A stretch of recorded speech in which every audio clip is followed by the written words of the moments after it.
So welcome back guys. Now we are back with our new lecture, and in this lecture we are going to study about the industrial development. Then we will study about the public sector, and at last of this lecture we are going to study about the small scale industries. Right, so first of all we will start with the industrial development. Right, सो हम लोगों ने previous lecture में पढ़ा था कि किसी भी economy को अगर डेवलप करना है तो वहाँ पे इंडस्ट्री का डेवलप होना बहुत ज़रूरी है. सो हम लोग इस लेक्चर में ये स्टडी करेंगे कि इंडिया की इंडिपेंडेंस के बाद कितनी इंडस्ट्रियल ग्रोथ हुई. सो उसमें the following important changes have taken place. उन्होंने कहा जो नीचे चेंजेस मेंशन है ये चेंजेस हम लोगों के पास हुए. First one, development of infrastructure like power, transport, communication, banking and finance. Then qualified and skilled human resource. तो उन्होंने कहा जो हम लोगों ने डेवलप किया, सबसे पहले पावर, ट्रांसपोर्टेशन और कम्युनिकेशन की फैसिलिटीज़ क्या की, डेवलप की थी. बैंकिंग एंड फाइनेंस सेक्टर भी क्या हुआ, हम लोगों का डेवलप हो चुका था या उसमें चेंजेस हुए थे. यू कैन से इंपॉर्टेंट चेंजेस हुए थे. और अब हम लोगों के पास क्या था, qualified and skilled human resource क्या थे, अवेलेबल हो गए थे. Then next, much progress in the field of research and development. हम लोगों ने क्या किया था, जो रिसर्च एंड डेवलपमेंट है उस फील्ड में भी क्या हुई थी, हम लोगों की प्रोग्रेस ज़्यादा हुई थी. राइट, हम लोगों ने क्या किया था, new ways to do the things, या यू कैन से नए प्रोडक्ट डेवलप करने स्टार्ट कर दिए थे. Expansion of public sector. अब इन्होंने कहा हम लोगों ने क्या किया था, पब्लिक सेक्टर को एक्सपेंड किया था. मींस पब्लिक सेक्टर की ज़्यादा इंडस्ट्रीज लगानी स्टार्ट कर दी थी. Building up of capital goods industries. हम लोगों ने क्या किया था, जो कैपिटल गुड्स इंडस्ट्रीज हैं उसको लगाना स्टार्ट किया. उससे क्या बेनिफिट हुआ था हम लोगों को, हमारे एक्सपोर्ट इंक्रीज हो गए थे.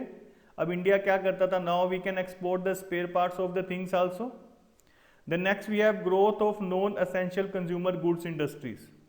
अब हम लोगों ने क्या किया था कि जो नॉन एसेंशियल कंज्यूमर गुड्स थे, राइट, उसकी भी इंडस्ट्री को हम लोगों ने क्या किया था, डेवलप किया था. वो इंडस्ट्रीज भी लगानी क्या कर दी थी, स्टार्ट कर दी थी. सो बेटा next we have problems of industrial development in India. Means हम लोग जो कह रहे थे कि इंडिया में इंडस्ट्रियल डेवलपमेंट हुई, लेकिन उस इंडस्ट्रियल डेवलपमेंट में कुछ प्रॉब्लम्स थी. वो प्रॉब्लम्स क्या थी, first one, agriculture and infrastructure sector have failed to provide the support to the industrial sector. अब हम लोगों का जो एग्रीकल्चर सेक्टर था और इंफ्रास्ट्रक्चर सेक्टर था वो क्या हो गया था, फेल हो गया था इंडस्ट्रियल डेवलपमेंट के लिए इंडस्ट्रीज को सपोर्ट प्रोवाइड करने में. देखो इंडस्ट्री क्या है, रॉ मटेरियल के लिए एग्रीकल्चर के ऊपर डिपेंड है, लेकिन बाकी जो उसकी एक्टिविटीज करनी है उसके लिए वो इंफ्रास्ट्रक्चर के ऊपर डिपेंड है. मींस प्रोडक्शन करनी है, रॉ मटेरियल लेके आना है, वो सारी रोड्स होंगी, ठीक है, प्रोडक्शन के लिए मशीनरी होनी चाहिए. आफ्टर दैट टेली कम्युनिकेशन, ये सारी चीज़ें किस में आती थी, इंफ्रास्ट्रक्चर में. तो जो हमारा इंडस्ट्रियल सेक्टर था वो किसके ऊपर डिपेंड होता है, एग्रीकल्चर और इंफ्रास्ट्रक्चर के ऊपर. और ये दोनों ही सेक्टर क्या हो गए थे, फेल हो गए थे इंडस्ट्रियल सेक्टर को जितना उसको सपोर्ट चाहिए था उतना सपोर्ट प्रोवाइड करने में. Then next we have regional imbalance. अब जो हम लोगों की इंडस्ट्रीज लगी थी वो क्या लगी थी, कुछ ही एरिया में लगी. जिस एरिया में या जिन स्टेट्स में वो इंडस्ट्रीज लग गई वहां पे तो लोगों की इनकम बढ़ गई, डेवलपमेंट हो गई. लेकिन जहां पे वो इंडस्ट्रीज नहीं लगी वहां पे लोगों की इनकम क्या रही, कम रही, डेवलपमेंट नहीं हुई. तो हम लोगों के पास क्या क्रिएट हो गया, रीजनल इम्बैलेंस क्रिएट हो गया. The next we have industrial sickness. अब देखो जो मैक्सिमम इंडस्ट्रीज हमने लगाई वो पब्लिक सेक्टर की इंडस्ट्रीज लगाई. अब जो पब्लिक सेक्टर की इंडस्ट्रीज थी उन इंडस्ट्रीज में क्या होता था, उन इंडस्ट्रीज की जो एफिशिएंसी है वो क्या होती है, कम होती है. तो उन्होंने कहा जब एफिशिएंसी कम थी तो कॉस्ट इंक्रीज हो गई. कॉस्ट इंक्रीज होने के कारण क्या हुआ, उन इंडस्ट्रीज को रेगुलर बेसिस पे लॉसेज मिलने स्टार्ट हो गए. जब लॉसेज मिलने स्टार्ट हुए तो गवर्नमेंट के पास क्या ऑप्शन थी, या तो उन्हें बंद करे या उसमें जो एक्स्ट्रा मैन पावर है उनको क्या करे, निकाल दे. तो जब वो बंद की गई या एक्स्ट्रा मैन पावर को निकाला गया, दोनों केसेस में क्या हुआ, अनएम्प्लॉयमेंट की प्रॉब्लम क्या हो गई थी, अराइज हो गई थी. Then next, higher cost of industrial product due to lack of healthy competition. अब अगर हमें इंडस्ट्रियल प्रोडक्ट चाहिए थे ना, उनका जो प्राइस था वो हमें ज्यादा पे करना पड़ता था. क्यों पे करना पड़ता था, क्योंकि लिमिटेड नंबर ऑफ कंपनीज थी और कंपटीशन इतना ज्यादा नहीं था. अगर कंपटीशन हो तभी तो हम बेटर प्रोडक्ट बनाएंगे and we will try to produce the product at cheaper cost. लेकिन जब कंपटीशन ही नहीं था तो उसने कहा ना तो कोई रिसर्च डेवलपमेंट करता था, ना ही चीपर कॉस्ट के ऊपर प्रोडक्ट बनता था, तो हम लोगों को इंडस्ट्रियल प्रोडक्ट क्या करने पड़ते थे, we have to buy the industrial product on higher cost. The next, dependence on government. अब उन्होंने कहा जो हमारा इंडस्ट्रियल डेवलपमेंट थी ना, किसके ऊपर डिपेंड थी, गवर्नमेंट के ऊपर डिपेंड थी। गवर्नमेंट के ऊपर कैसे डिपेंड थी, फर्स्ट तो वो कहते थे गवर्नमेंट को आप टैक्स कम करो। टैक्स क्या हो सकता है, इट में बी इनडायरेक्ट और इट में बी डायरेक्ट। तो जनरली वो लोग क्या स्ट्रेस करते थे कि आप इनडायरेक्ट टैक्स को क्या कर दो, कम कर दो। एंड सेकंड क्या था, duty to make import easier. Second वो क्या कहते थे गवर्नमेंट को कि हमें इंपोर्ट करना है रॉ मटेरियल, उसके ऊपर आप जो ड्यूटी लगा रहे हो उसको क्या कर दो, कम कर दो। तो उन्होंने कहा जो इंडस्ट्रियल डेवलपमेंट थी वो गवर्नमेंट के ऊपर डिपेंडेंट हो गई थी। अगर गवर्नमेंट टैक्स कम करती और इंपोर्ट के लिए ड्यूटी कम कर देती तो क्या होती, इंडस्ट्रियल डेवलपमेंट और ज्यादा हो जाती। Then next we have poor performance of the public sector.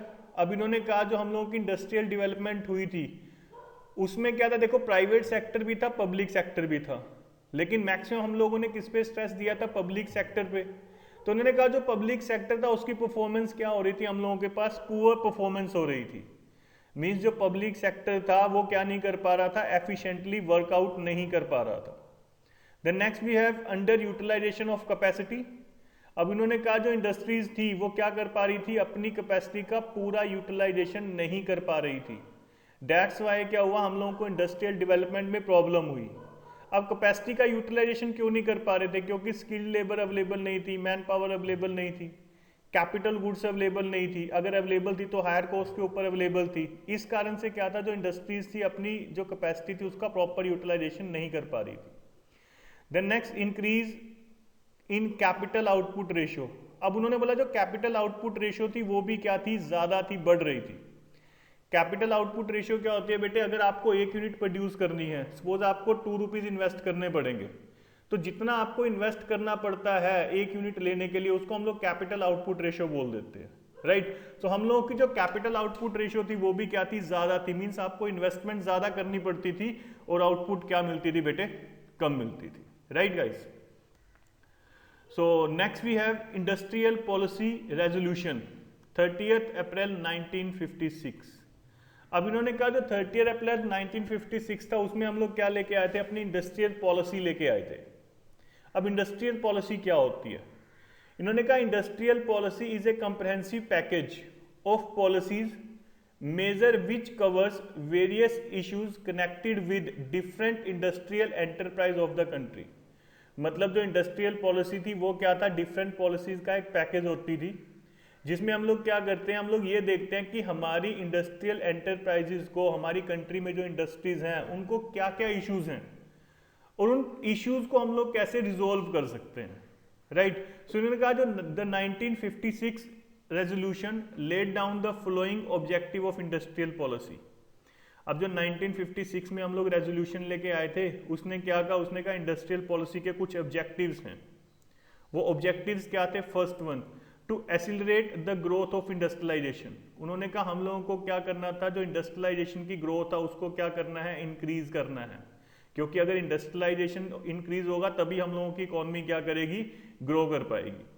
Second, to develop heavy industries. अब उन्होंने कहा कि हम लोग क्या करेंगे, हैवी इंडस्ट्रीज लगाएंगे, मतलब जो कैपिटल गुड्स की क्या कर सके, प्रोडक्शन कर सके।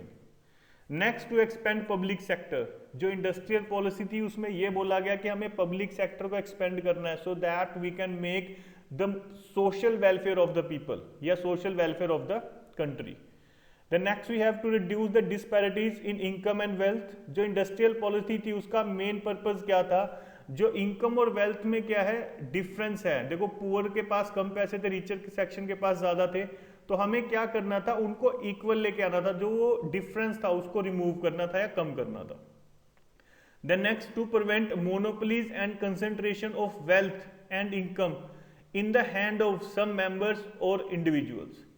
अब इन्होंने कहा हम लोगों को क्या करना था, जो कुछ लोग हैं हिंदुस्तान में उनके पास ही क्या ना हो जाए, हम लोग कंसंट्रेट ना हो जाए सारा पैसा, वो मोनोपोली क्रिएट ना कर लें। इस चीज को रोकने के लिए हम लोगों ने क्या कहा था, इंडस्ट्रियल पॉलिसी रेजोल्यूशन हम लोग क्या किया था, हमने लेके आए थे बेटे, राइट बेटे।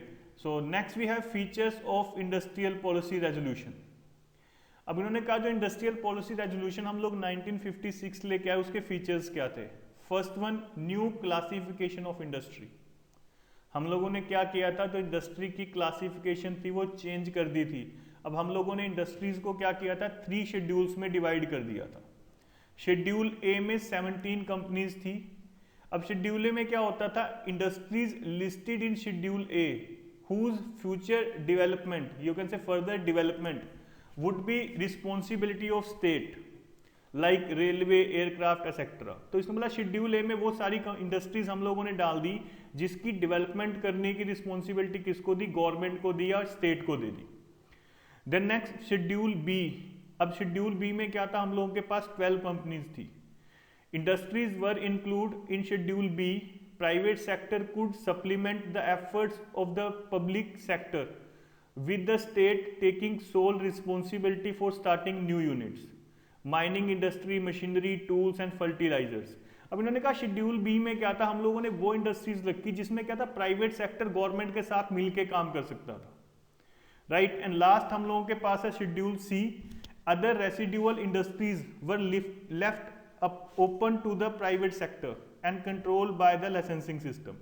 अब उसने बोला शेड्यूल ए और शेड्यूल बी इन दोनों की कंपनीज को छोड़ के जितनी कंपनीज रह गई थी उसको हम लोगों ने किसको दे दिया था, प्राइवेट सेक्टर को दे दिया था। लेकिन प्राइवेट सेक्टर को भी ऐसा नहीं कि आप जो मर्जी करो, उसके ऊपर भी कंट्रोल रखा कि उनको क्या करना पड़ता था, लाइसेंस लेना पड़ता था, गवर्नमेंट से परमिशन लेनी पड़ती थी, तभी वो क्या कर सकते थे, प्रोडक्शन कर सकते थे या बिजनेस कर सकते थे।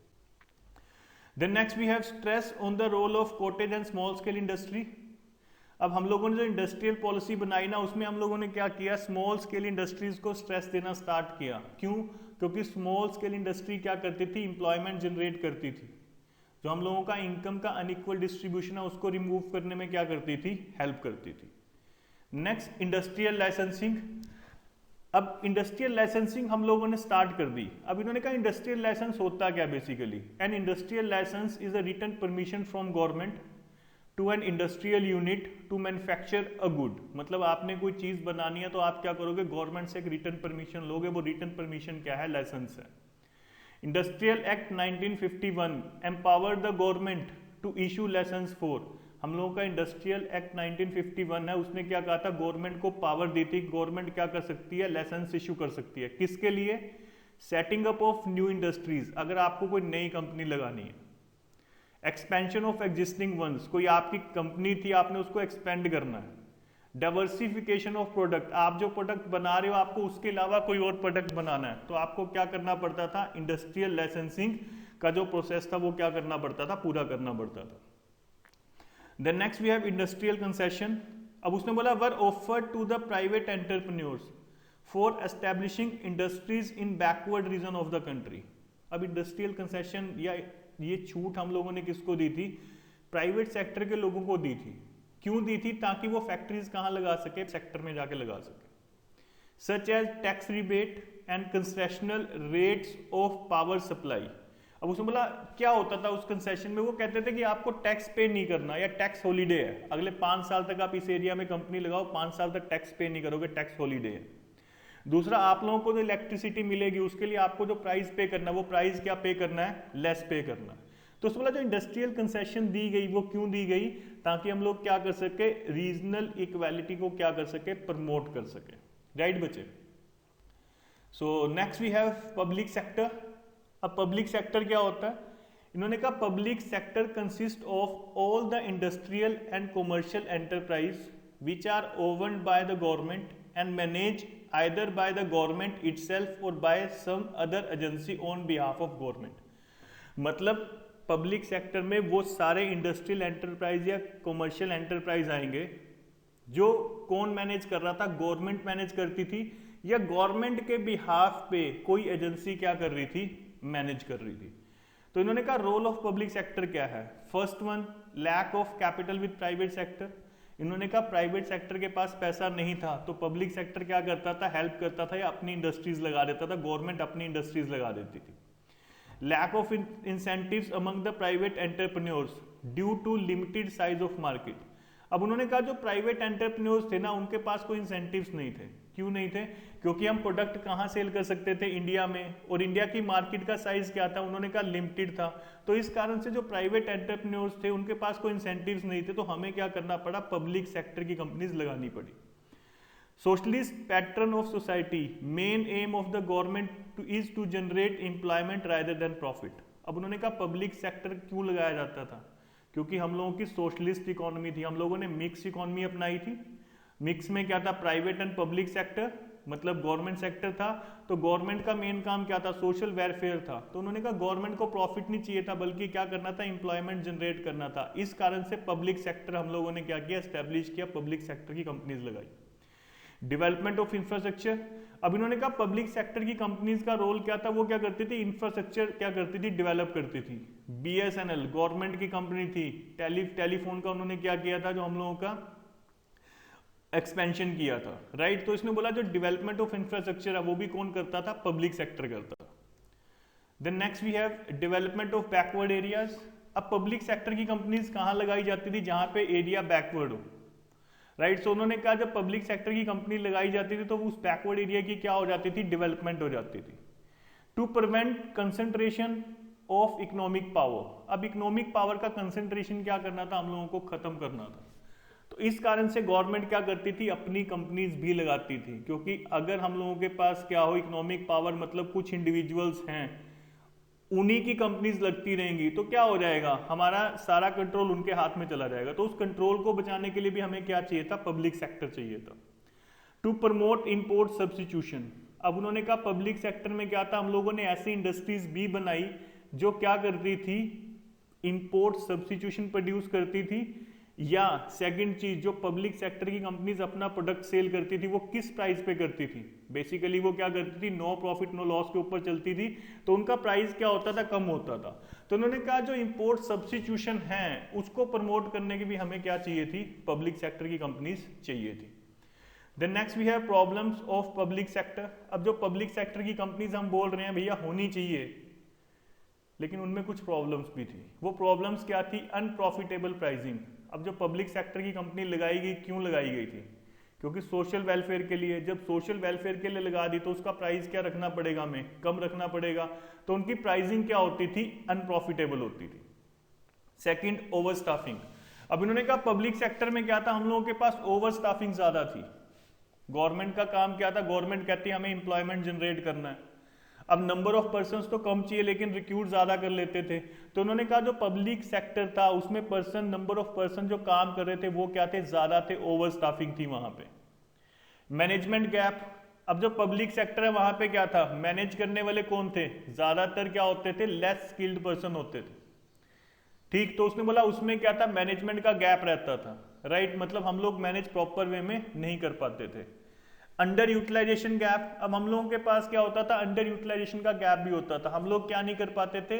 गवर्नमेंट सेक्टर में या पब्लिक सेक्टर में अपनी कैपेसिटी का, अपनी जो हम लोगों के पास कैलिबर है उसका प्रॉपर यूटिलाइजेशन नहीं कर पाते थे। इनएडिक्वेट ऑटोनॉमी, अब इन्होंने कहा जो पब्लिक सेक्टर है ना, बेसिकली काम किसके अंडर करता था? गवर्नमेंट के अंदर। तो उनके पास क्या था? ऑटोनॉमी नहीं थी। पॉलिटिकल प्रेशर, पॉलिटिकल लीडर्स का प्रेशर क्या रहता था? उनके ऊपर हमेशा रहता था। हाई लॉसेस, जब हम लोगों के पास ओवर स्टाफिंग हो, मैनेजमेंट गैप हो, अंडर यूटिलाइजेशन का गैप हो, तो सिंपल सी बात है हम लोगों के लॉस क्या हो जाएंगे? इंक्रीज हो जाएंगे।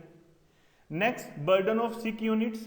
अब उन्होंने बोला पब्लिक सेक्टर में क्या था? ऐसा नहीं था कि सारी कंपनीज क्या चल रही थी? लॉस में चल रही थी, लेकिन कुछ कंपनीज प्रॉफिट में थी और कुछ कंपनीज किस में थी? लॉस में थी।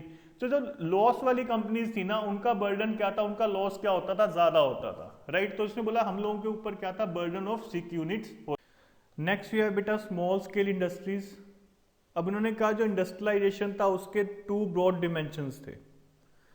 First one, growth of large scale industry to generate infrastructure facilities. मतलब हमें क्या करना था? लार्ज स्केल की इंडस्ट्रीज क्या करनी थी? ग्रो करवानी थी, सो दैट हम लोगों के पास क्या हो? इंफ्रास्ट्रक्चर की फैसिलिटीज हो। Second, growth of small scale industries to generate opportunity for employment and promote equity. Second क्या था हम लोगों के पास? कि हमें स्मॉल स्केल की इंडस्ट्रीज भी क्या करनी है? ग्रो करवानी है, मतलब उनकी ग्रोथ करवानी है। क्यों करवानी है? So that we can generate the employment opportunities, और हम लोग क्या कर सके, इक्विटी को क्या कर सके, प्रमोट कर सके। अब उन्होंने कहा जो स्मॉल स्केल इंडस्ट्रीज हैं उसको हम लोग डिफाइन कैसे करेंगे। First one, fix investment less than ₹10 crore. जो स्मॉल स्केल इंडस्ट्रीज होती हैं उसमें जो हम फिक्स इन्वेस्टमेंट करते हैं उसकी अमाउंट क्या होनी चाहिए, 10 करोड़ से कम होनी चाहिए। लेकिन अगर यही अमाउंट हम 1951 में देखें ना तो उस टाइम पे क्या था, 5 लाख रुपीज थी, मतलब 5 लाख रुपीज से कम होनी चाहिए, उससे ज्यादा नहीं होनी चाहिए। सेकंड हम लोग चेक करते हैं बेटा टर्नओवर। टर्नओवर का मतलब क्या होता है, बेसिकली सेल्स, और जो सेल्स है वो कितनी होनी चाहिए, 50 करोड़ से कम होनी चाहिए। मींस अगर कोई कंपनी है जिसमें फिक्स इन्वेस्टमेंट कितनी कर रखी है, 10 करोड़ रुपए से कम है, और उसकी सेल्स 50 करोड़ से कम है, तो हम उसको क्या बोल देंगे, स्मॉल स्केल इंडस्ट्री उसको बोल देते हैं। अब उन्होंने कहा जो role of small scale industry था, role of small scale industry was underlying by Karve committee, also called the village and small scale industrial committees 1955। तो उन्होंने कहा जो स्मॉल स्केल इंडस्ट्रीज के रोल थे वो किसने फिक्स किए थे, कार्वे कमेटी ने क्या किए थे बेटा, 1955 में फिक्स किए थे। Next we have characteristics of small scale industry. First one, labour intensive. अब सिंपल सी बात है, जो स्मॉल स्केल इंडस्ट्री है उसमें हम लोगों ने कैपिटल की लिमिट लगा दी, फिक्स इन्वेस्टमेंट की क्या कर दी, लिमिट लगा दी। तो उसमें क्या था, जो मैक्सिमम काम होता था ना वो कैसे होता था, लेबर इंटेंसिव टेक्नोलॉजी से होता था। मींस लेबर इंसेंटिव टेक्नोलॉजी में क्या होता है, हम लोग क्या करते हैं, लोगों का, यू कैन से मैन पावर का ज्यादा यूज करते हैं। तो उन्होंने कहा हम लोगों के पास क्या था, लेबर इंटेंसिव टेक्नोलॉजी यूज होती थी स्मॉल स्केल इंडस्ट्री में, so that we can increase the employment. Second, self employment. अब जो स्मॉल स्केल इंडस्ट्रीज थी ना उसने क्या किया, सेल्फ एम्प्लॉयमेंट को भी प्रमोट किया, क्योंकि पैसा क्या था, कम चाहिए था, लोग अपना बिजनेस खुद एस्टेब्लिश कर लेते थे।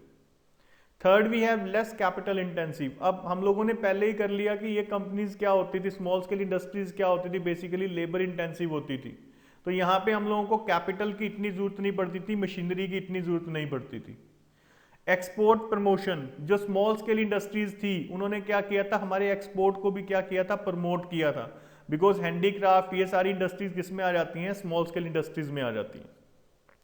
Then next we have sheet beds for large scale industries, so the production of number of products was reserve for the small scale industries. अब इन्होंने कहा जो स्मॉल स्केल इंडस्ट्रीज थी ना वो क्या थी, लार्ज स्केल इंडस्ट्रीज के लिए क्या थी, शीट्स बेड्स थी।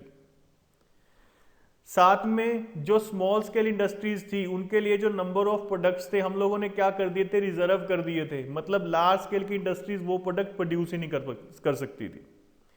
Then next we have shows locational flexibility, inter regional equality. अब जो स्मॉल स्केल इंडस्ट्री है ना उसको हम लोग क्या कर सकते थे, कहीं भी लगा सकते थे, क्योंकि ज्यादा बड़ा हम लोगों को इन्वेस्टमेंट नहीं करना है, इंफ्रास्ट्रक्चर इतना बड़ा नहीं चाहिए। तो उसमें इसने क्या किया था, इंटर रीजनल इक्वालिटी क्या कर दी थी, क्रिएट कर दी थी। Then next, given concession such as excise duty and bank loan at lower rate of interest. जो हम लोगों की स्मॉल स्केल इंडस्ट्रीज थी उनको एक्साइज ड्यूटी नहीं देनी पड़ती थी और बैंक लोन भी क्या मिलता था, लो रेट ऑफ इंटरेस्ट के ऊपर मिल जाता था। The next we have equity across the different section of society। अब जो स्मॉल स्केल इंडस्ट्रीज थी ये क्या थी, बेसिकली लेबर इंटेंसिव। जब लेबर इंटेंसिव थी तो जो लोग काम करते थे उनके पास क्या जाता था, अमाउंट जाता था, पैसा जाता था। तो उसमें बोला इन इंडस्ट्रीज ने क्या किया था, सोशल इक्वालिटी क्या कर दी थी, लेके आए थे ये लोग, ठीक है। नेक्स्ट हम लोगों के पास है बेटा problems of small scale industries. First one, difficulty of finance. अब जो स्मॉल स्केल इंडस्ट्रीज हैं इनके पास क्या होता था, पैसे की भी बहुत कमी होती थी, राइट। तभी हम लोगों ने क्या कहा था कि स्मॉल स्केल इंडस्ट्री को प्रमोट करने के लिए क्या करें, बैंक जो रेट ऑफ इंटरेस्ट है वो कम रेट ऑफ इंटरेस्ट के ऊपर loan they. Shortage of raw material, जो स्मॉल स्केल इंडस्ट्रीज लगाते थे उनके पास पैसे की कमी है, तो पैसे की कमी होने के कारण वो बल्क में रॉ मटेरियल नहीं परचेज कर सकते थे, तो उनके पास क्या रहता था, शॉर्टेज ऑफ रॉ मटेरियल रहता था। डिफिकल्टी ऑफ मार्केटिंग, अब जो स्मॉल स्केल इंडस्ट्रीज थी उनके जो प्रोडक्ट थे उनकी मार्केटिंग करने में बहुत प्रॉब्लम होती थी, क्योंकि लार्ज स्केल की कंपनीज तो अपनी एडवर्टाइजमेंट कर सकती थी, एडवर्टाइजमेंट पे खर्चा करती थी, लेकिन स्मॉल स्केल इंडस्ट्रीज ऐसा नहीं कर पाती थी। तो क्या होता था, जो उनका प्रोडक्ट है वो सेल कई बार नहीं भी होता था, या उसको सेल करने में क्या होती थी, हमें प्रॉब्लम फेस करनी पड़ती थी। आउटडेटेड मशीन्स एंड इक्विपमेंट्स, जो स्मॉल स्केल इंडस्ट्रीज थी उनके पास लेटेस्ट टेक्नोलॉजी है नहीं थी, उनकी जो मशीनरी या इक्विपमेंट थे वो क्या हो चुके थे, आउटडेटेड हो चुके थे। Next competition from large scale industries, और जो स्मॉल स्केल इंडस्ट्रीज थी उनको क्या करना पड़ गया था, आज के टाइम में जो लार्ज स्केल इंडस्ट्रीज हैं उनसे क्या करना पड़ता था, कंपटीशन फेस करना पड़ता था। क्यों? क्योंकि लार्ज स्केल इंडस्ट्रीज क्या होती हैं, कैपिटल इंटेंसिव। जब वो प्रोडक्ट प्रोड्यूस करेंगे तो better quality and less cost के ऊपर प्रोड्यूस कर देंगे। तो स्मॉल स्केल इंडस्ट्रीज को क्या था, उनसे कंपटीशन फेस करना पड़ता था। आज के लेक्चर के लिए इतना ही। Next we will do in next lecture. तब तक के लिए thanks a lot, have a nice day.